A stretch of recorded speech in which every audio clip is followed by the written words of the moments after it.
Today we're on our third of 7 in the series on freedom principles. In this broadcast, we look at the fifth citizen mandate and absolute truth. That is next.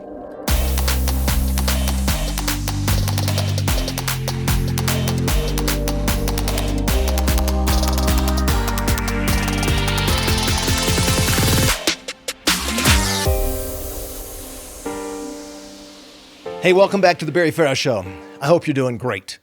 There are 7 citizen mandates that lay the foundation upon which freedom is built. These mandates could certainly be called contract terms and conditions, but that doesn't quite capture the force of keeping the government in its place. I'm calling them citizen mandates to resurrect the concept that the government is supposed to operate with some humility as the servant of the people. In an era where obtuse mandates come from the government and oftentimes are arbitrarily hurled upon us, we are well served to reawaken our rights as a U.S. citizen. The U.S. Constitution starts with "we the people." Then it lays out the contract terms in each article. That document is a derivative of having thought through what the government of the people, by the people, for the people should look like. Now, it was not perfect. Self-interest prevented the Declaration's first drafts to succeed. Those first drafts would have abolished slavery out the gate. As a result, the U.S. Constitution embodied a compromise that did not comply with natural law or natural rights, and it took a civil war and amendments to our Constitution to remedy. Yet, to build the 3 freedom pillars of a right to life, liberty, and the pursuit of happiness, we must have a sturdy foundation. And the foundation for freedom is the 7 citizen mandates. So far, we've looked at these 4. Government shall be limited. Number 2, government shall submit to the rule of law. Number 3, government shall apply all laws equally. Number 4, government shall protect the rights of the individual. So have you ever wondered where the word draconian came from? It came from a guy's name.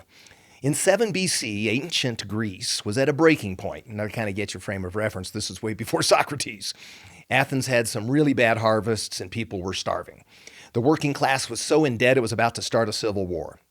Almost everything was being settled violently and all kinds of crime down at the basic shop and farmer's market. Basically, lawless. So in the year 620 BC, the people of Athens hired a legal scholar named Draco to codify a system of laws in an effort to make peace and restore order to Athens. Draco's code was harsh, cruel, and overly severe, thus the word draconian. And the new set of laws did virtually nothing to solve the social problems in Athens. Draco's laws allowed the elites to remain in full control of the courts, so that gave a small minority of the Athenian citizens the power to interpret the laws however they wanted to in their own interests and change the rules whenever they wanted. Well, that didn't end well. So in less than 26 years, the Athenians tried to restore order for a second time by appointing a well-known local citizen named Solon.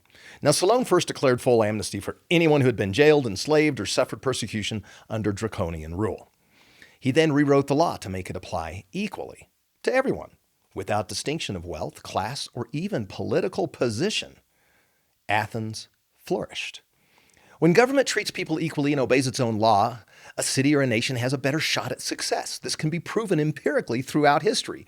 Ancient Greece, Rome, the British Empire, the Dutch Republic, and the U.S. Both the growth and the decline of every nation can be traced to how equally they treated the citizen and how well they obeyed their own laws. This is one of the hundreds of examples from history that formed the thoughts of the founders of the United States. They believed in absolute truth, that there is right and wrong. For example, a thief is bad and gets punished. A law-abiding producer is good and can live in peace. In fact, the entire premise of the Declaration of Independence is that objective truth exists, and that just like in nature, in matters of human freedom, you can discover it. And the freedom principles for a people would need to be defined in terms of natural rights, which is based on natural law. The general argument goes like this: nature is bigger and larger than any one human, but every human is part of nature. Nature is rational. It's discoverable.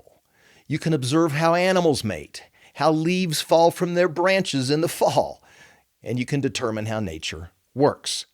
Human nature contains moral and political truth, and it can be known as well. The founders agreed with the above logic. According to natural law, all people have inherent rights conferred not by an act of legislation, but by God. nature or reason. So you can have a vague belief in a creator like Cicero and still support natural law like he did. Or you could be a devout Christian like the Apostle Paul and speak of the law of God written on everyone's heart. Both believed in natural law. In fact, any logical deist would argue with confidence about the absolute truth of natural rights and natural law. A deist of the time just had a general belief in a higher power, but no precise belief in the God of the Bible, for example. There was a wide range of personal, spiritual, or non-spiritual belief that would unify around their support for natural law. The founders were well-read. They knew that Aristotle, who lived from 384 to 322 BC, was one of the first to give a working definition to an empirical way to assess politics. Now, to be fair, Jewish law had, way before, previously laid out some cogent arguments for innocent until proven guilty, checks and balances, due process, and much more. But that was part of the Torah, or the first books of the Old Testament, a religious sacred book. There wasn't a separate branch of academic thought devoted to the science of politics until Aristotle. Aristotle believed that political truth that can be discovered by observation, and he called it political science. Augustine, who lived much later, from 354 to 430 AD, this was after the New Testament was canonized, and he was one of the most influential Christian writers of the Middle Ages. And in his political science discussion, he laid out the framework for government to be limited. And the reason for that was due to nature. Naturally, rulers tend, based on observation, toward control and corruption.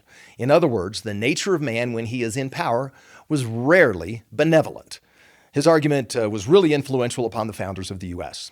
He argued that rulers would need a check upon their power. This was also based on natural law. There were other thinkers that disagreed, like Machiavelli. He lived from 1429 to 1527. But the founders thought that he was missing the mark, and people like him were missing the mark. He's famous for promoting the concept that the end justifies the means. The ends justify the means. In other words, governments can do evil things as long as their outcome goal is justified. Well, who gets to determine that? And how much of an evil thing can they do? He argued for a heavy-handed ruler to keep all the little people in check. Later regimes like Lenin's, Hitler's, and Stalin's borrowed from Machiavellian political theory. The founders of the U.S. said no thanks to that whole philosophical lineup. The founders rather liked the way that John Locke simplified the concept of natural law. The laws of nature and nature's God are self-evident. In other words, any honest person with observational and analytical skills, especially if he has a belief in a creator, will come to the same conclusion by logic. The founders also liked the reality that it was non-sectarian. We didn't want a church state. Those don't work out. We were trying to start a nation based on universally, or at least almost universally, accepted absolute truth. So you could be a Jew, a Christian, a Protestant, a Catholic, a deist, or an agnostic, and you could all agree on natural rights. Even today, there are distinct doctrinal differences between a Catholic and a Protestant, but they are both strongly in support of the right to life. So here's the deal. The natural state of humans is that they should be free and treated with equal value. So the law should apply equally regardless of status. That was this whole idea that came from natural law. This was not an argument for anarchy or complete license. It was just simply that one individual has an obligation to respect the rights of another individual. Seems pretty straightforward. To Locke, this was absolutely true, and it was as absolutely true as any of the laws of nature. So what's a law of nature? Well, a law of nature is where, under stipulated conditions, there are some things that are just universally found to be true. Gravity, it's working. It always works in our atmosphere. That's a law of nature. It's an absolute truth. When something's testable and repeatable and always true under the conditions, it qualifies as a law of nature. The second law of thermodynamics is a law of nature. When you got a hot object and it's placed in contact with a cold object, the heat always flows from the hotter object to the colder one. It never goes the other way around. It never reverses itself. That's observably and absolutely true. It's a law of nature. So John Locke argued that any honest observer would agree that when one individual gives another individual a right to life, liberty, or property, that it's a natural right that is supported by the proof found in the law of nature. So you have a natural right if you're a human, period. In political thought, natural law is a law of right or a law of justice. So it's your natural right to have life. It's your natural right to have liberty, and it's your natural right to own your own property. Those are the laws of right. They are undeniable. An example of a law of justice is that it's just to punish a thief. Now, why is it just to punish the thief? Because he's violating someone's right to property. It's also just to punish the guy who assaults you. He violates your right to life. It's just to punish the guy who interferes with your editorial. He violates your right to liberty. These are absolute truths. They are observable. And just as all honest observers can agree with the law of gravity, all honest thinkers can read history, observe human behavior, and agree with the law of natural rights and the law of justice. So, how do you make sure individuals respect the life, liberty, and property of other individuals? This is the part of the limited job of government, and it's expressed through a social contract with government. The people grant the government, by contract, the right to implement the laws of justice and protect the laws of right. Government can set up structures to establish an impartial way to arbitrate disputes and redress grievances. As long as government is doing that in a fair manner, it should be obeyed. But Locke argued that if government's violating their social contract by threatening life or interfering with the liberty or taking the property of innocent people, that government should be swapped out for a better one that's more sensitive to protecting the natural rights of each person. Now, Locke lived in the day of kings and queens. His essay was written in 1690. He believed it was acceptable to overthrow a monarchy if they violated the right to life, liberty, or property. Locke wasn't a crazy anarchist. You can't overthrow a government every time you don't get your way about a traffic light's location. Citizens are obligated to accept the decision of those whom they elect. But the powers of the legislature are not absolute. The law of nature remains as the permanent standard and a principle of protection against arbitrary authority. To this day, the United States Constitution is borrowed in many countries around the world, and the Declaration of Independence remains a great historical benchmark. It's the first formal assertion by a forming nation that the people of that nation have the right to be governed in accordance with natural law. These are your natural rights. In Locke's writings, he added an interesting dynamic to the right to property. He essentially argued for economic freedom. This natural right comes from the concept that you own yourself. You own your own labor. You aren't by birth obligated to work for your dad or for the king. You can choose for whom you will work, and you can choose what fields you will work in. So if Locke were drawing up the contract terms with the government, he would add an economic freedom term to the other four that we've already discussed. But we're attempting to reawaken our internal freedom fortitude. We're discussing these issues because we want the government to return to a more humble view of itself and more regularly limit itself. So we're calling these contract terms citizen mandates. And in terms of citizen mandates, Locke would agree with the four previous mandates and add a fifth. Government shall be limited, government shall submit to the rule of law, government shall apply all laws equally, government shall protect the rights of the individual, and government shall not interfere with your economic freedom. Private property is personal to you. You own your own labor.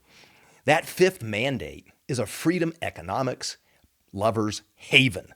It's unambiguous, and it drives the left nutso. What causes the liberal left so much angst is that the term natural rights were dominant among scholars until the late 19th century. That's why they want to undo all that's connected to natural rights, faith, strong nuclear family, clarity on identity, strong moral compass, respect for one another's life, liberty, and private property. The problem for the liberal left is that natural rights are logical. And what makes it even more threatening is that you don't even have to believe in the God of the Bible, as I do, to agree. Cicero didn't even know if he believed in a creator.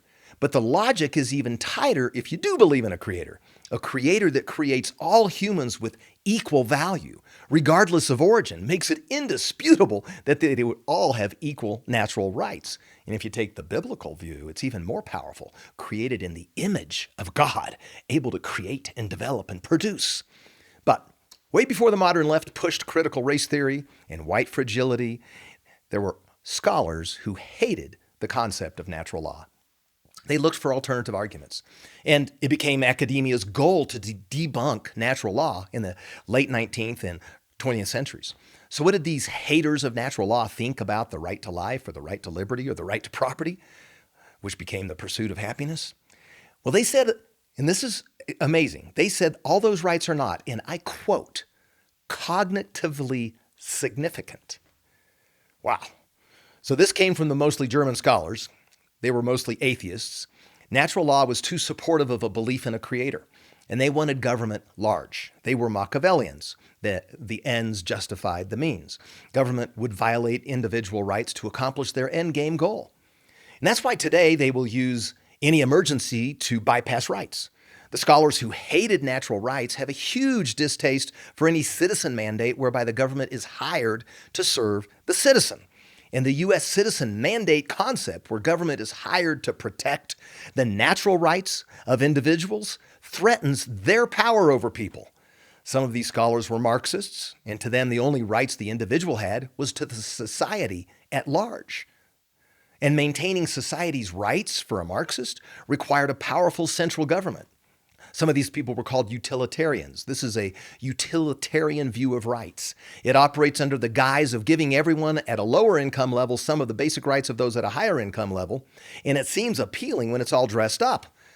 But it's ugly in its implementation. This philosophical view created the platform for stripping humans of their rights for the sake of the government. And it resulted in horrible human rights violations.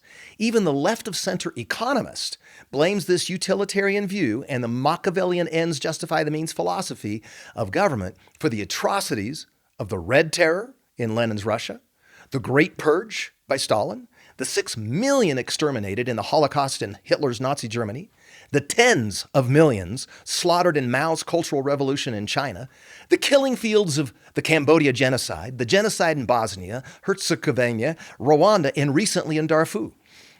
These all result when government has too much control. And when government thinks that its ends justify the means are always going to end up being a violation of one or all three of the freedom rights. The natural rights we earn by birth. So previous to these atrocities, scholars like Bentham and Hume, when they were just thinking about it and trying to attack it, they were ambitiously trying to debunk natural rights. They were afraid, and I quote here, of the monstrous fiction of human equality, quote unquote. Can you believe that? They did not believe that humans are created, and they didn't believe that they had equal value. Their problem with natural rights was not its logic. In fact, they skipped past foundational flaws to make the case for their argument. In fact, they almost just don't make any sense when they try to attack natural law or natural rights on its merits. No, when they attack it, they reveal their issue. What is their issue? It gave too much power to the individual. It gave the individual hope and instilled, and again, I quote, this is what they were saying, false ideas. This is what natural rights did. Gave false ideas and vain expectations into men destined to travel in the obscure walk of laborious life, quote unquote. They were all smug intellectuals. They never worked with their hands. And they never wanted to lift someone out of their lower economic status and give them the tools to move upward. They just wanted to take from those who had more and give to them. And they hated God, the whole idea of God, or even the idea of anything absolute. What they say in their writings is that you can't control people if they believe that they are born with rights, especially protective rights to your life or expressive rights to your liberty or aspirational rights to your pursuit of happiness. So pushed against the wall by empirical evidence, where we show all the millions who die these horrible deaths when a government has too much power, even many utilitarian scholars today accept that if the right is a human right, it's universal in character. So now, even though they don't believe that person was created in the image of God, they agree with natural law in this way. They agree that all human beings everywhere have equal access to those rights, if it's determined to be a human right. This is without regard to merit or need. It's simply the rights you have because you're human.